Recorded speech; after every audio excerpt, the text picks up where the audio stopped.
ದೀನ ನಾನು, ಸಮಸ್ತ ಲೋಕಕ್ಕೆ ದಾನಿ ನೀನು. ವಿಚಾರಿಸಲು ಮತಿಹೀನ ನಾನು, ಏನ ಬಲ್ಲೆನು ನಾನು, ನೆಲೆಸುಜ್ಞಾನ ಮೂರ್ತಿ ನೀನು. ನಿನ್ನ ಸಮನಾರುಂಟೆ ದೇವ, ರಕ್ಷಿಸ ಈ ಹನವರತ. ದೇವರಿಗೆ ನಾವು ಯಾವ ವಿಧದಲ್ಲೂ ಕೂಡ ಸಮಾನರಲ್ಲ.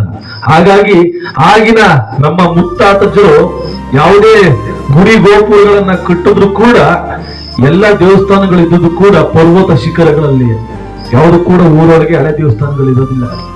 ಯಾವುದೇ ದೇವಸ್ಥಾನಗಳು ನೋಡಿ ಎಲ್ಲ ಬೆಟ್ಟದಲ್ಲಿ, ಕಾಡದಲ್ಲಿ, ಗುಡ್ಡದಲ್ಲಿ ದೇವರನ್ನ ನಿರ್ಮಾಣ ಮಾಡಿರೋದು. ಯಾಕೆಂತಂದ್ರೆ ಮನುಷ್ಯನಿಗಿಂತಲೂ ಮಿತಿ ಮೀರಿದವನು ಭಗವಂತ.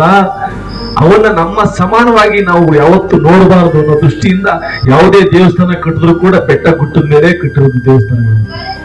ಯಾವುದೇ ದೇವರುಗಳನ್ನ ನೋಡಿ, ಎಲ್ಲಾ ದೇವ್ರಿಗೂ ಎರಡೆರಡು ಕೈ, ನಾಲ್ಕನಾಲ್ಕು ಕಾಲು, ನಾಲ್ಕನಾಲ್ಕು ತಲೆ, ಹತ್ತತ್ತು ತಲೆ, ಮೂರು ಕಣ್ಣು, ಈ ರೀತಿ ಮನುಷ್ಯನ ತರ ದೇವ್ರು ಯಾವ್ದಾರು ಇದ್ರೆ ಅವ್ರು ರಾಮ ಒಬ್ನೇ. ಯಾಕಂದ್ರೆ ಅವನು ಕೂಡ ಮನುಷ್ಯನಾಗಿ ದೇವರಾಗಿದ್ದು.